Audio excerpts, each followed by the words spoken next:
Bonjour à tous, aujourd'hui pour commencer on va revenir dans le passé, on va remonter en 1994. C'est à cette date que Toyota a inventé le concept du SUV urbain avec cette voiture qui s'appelait au départ le Fun Cruiser et qui est devenu par la suite le RAV4. Alors au fil des ans le RAV4 il a beaucoup grandi au point que Toyota n'était plus présent sur le segment de ce qu'on appelle les B SUV. Et c'est important parce que c'est le deuxième segment le plus vendu en France. Aujourd'hui, heureusement, ce Fun Cruiser a une descendance et Toyota répare le mal entre guillemets avec ce que vous avez derrière moi. C'est la déclinaison SUV de la Yaris qui s'appelle la Yaris Cross, un modèle assez sexy, mais est-ce que ça vaut vraiment le RAV4 d'origine?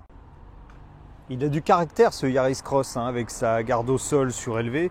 Un vrai petit look de SUV, il y a 18 cm de garde au sol quand même. Là on a une version, c'est la finition haut de gamme pour les lancements qui s'appelle la première. Facile, c'est écrit dessus. Alors moi il y a un truc qui me plaît pas vraiment beaucoup, c'est que elle est disponible avec des grandes roues de 18 pouces. On va voir que le confort s'en ressent malheureusement. Sinon, la voiture est plutôt sexy, avec un look pas trop manga, ce qui change de ce à quoi Toyota nous avait habitués. C'est un véhicule qui fait quand même 24 cm de plus que la Yaris berline, 4,18 m de long.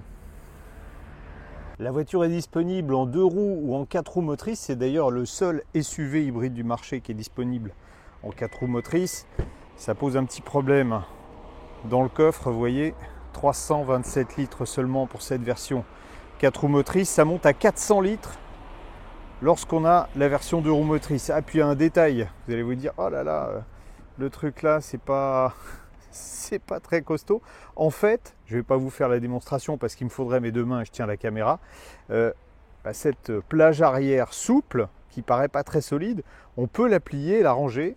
C'est tout l'intérêt, comme une toile de tente.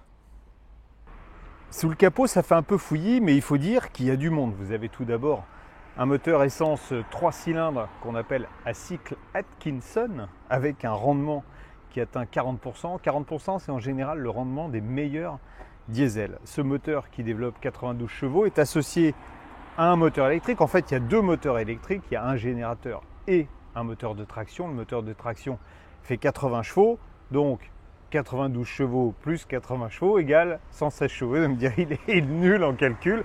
Mais ce n'est pas du tout ça. Ça dépend aussi de la puissance de la batterie. Donc 116 chevaux au total, ça risque sans doute d'être le point qui va être le plus gênant avec ce véhicule qui dépasse pour cette version 4 roues motrices les 1250 kg, 116 chevaux, on verra tout à l'heure.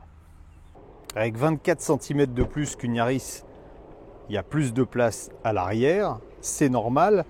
C'est pas gigantesque quand même, vous avez en fait la batterie qui est logée sous la banquette du siège arrière, même si elle est moins volumineuse qu'auparavant, elle est plus puissante, elle est moins lourde parce qu'elle est passée de la technologie nickel métal hydrure à la technologie lithium-ion. Voilà, vous avez une petite modularité sympathique avec en fait une banquette arrière qui se rabat en 40, 20, 40, voilà.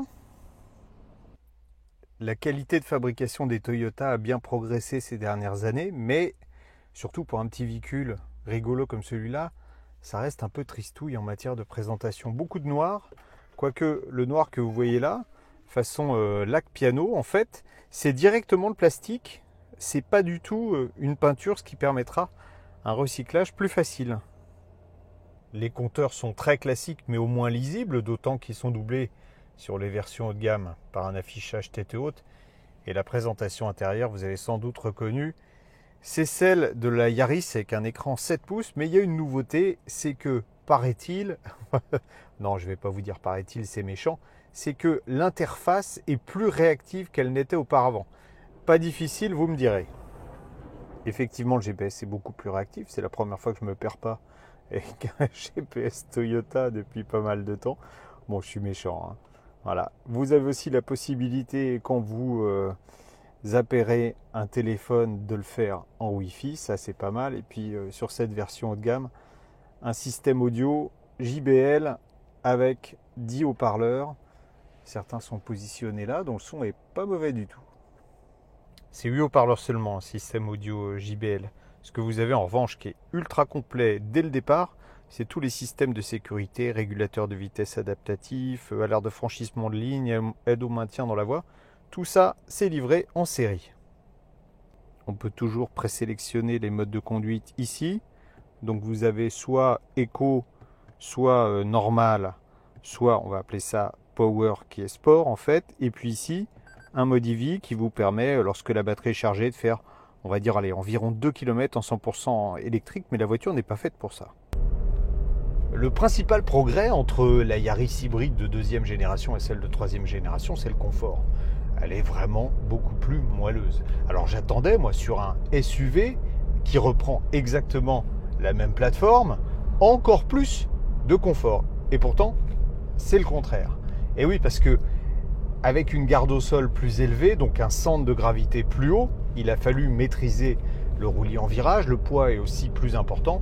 Donc, on a redéfini l'étarage de suspension. En plus, notre version, elle est équipée de route 18 pouces. C'est pas ce qu'il y a de mieux pour le confort. Il faudrait l'essayer avec les 17 pouces qui sont normalement livrés sur les finitions plus basses pour savoir si c'est nettement mieux. Mais ça s'est dégradé par rapport à la berline.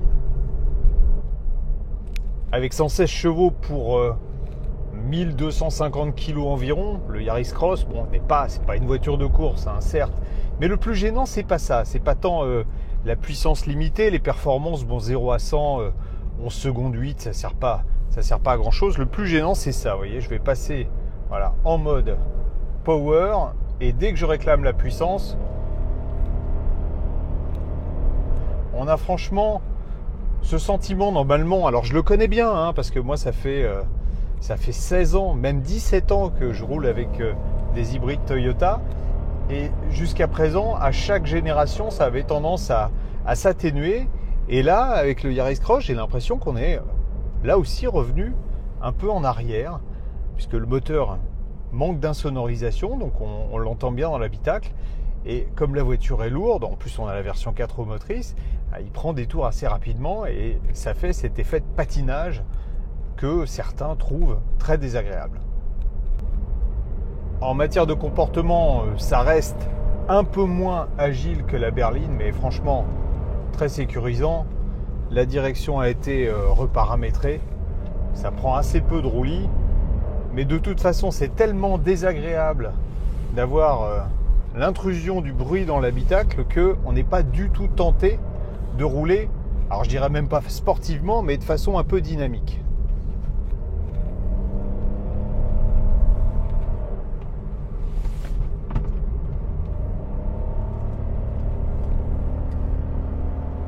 Test 110 km/h micro d'ambiance sur l'autoroute. On est à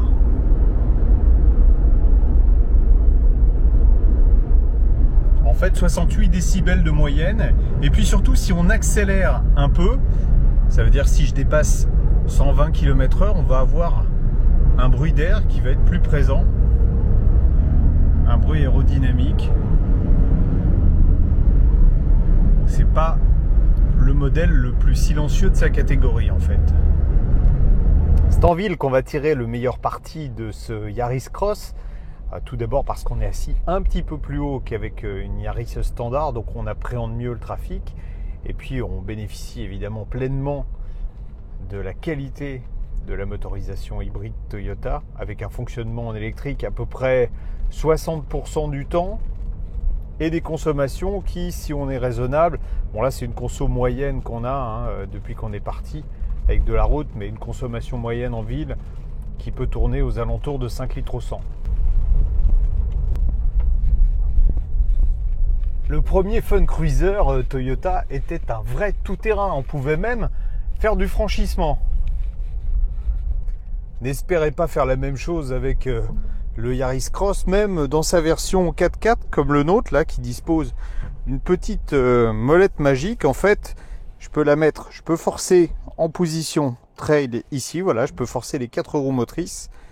Donc j'ai 4 roues motrices jusqu'à 70 km/h avec un moteur électrique arrière. Il y a aussi une position snow qui, comme son nom l'indique, est pour la neige. Est-ce que le Yaris Cross va pouvoir me faire oublier le Toyota Fun Cruiser de 94 que j'avais adoré? Pas tout à fait. C'est pas exactement la même philosophie. Le premier c'était un petit 4x4 sexy, mais c'était un 4x4. Ça c'est une voiture qui est beaucoup plus écologique avec sa motorisation hybride qui consomme aux alentours de 5 litres au 100. C'est aussi un véhicule qui est beaucoup mieux équipé, qui est plus familial. Ça explique d'ailleurs son tarif dans cette version. Alors 4 roues motrices, il y a 2000 € de différence entre 2 et 4 roues motrices. Cette version première est disponible exclusivement avec tout l'équipement en 4 roues motrices. Elle est facturée 34 500 €, mais le premier modèle démarre à 25 500 €. C'est un peu plus cher que la concurrence, chez Renault par exemple avec le Captur, mais qu'est-ce qu'on peut mettre dans la balance? C'est la fiabilité Toyota, puisque le système hybride est considéré comme le système mécanique le plus fiable du monde. Et je pense que ça permettra à Toyota de réaliser ses objectifs. 30 000 voitures par an, c'est tout à fait faisable.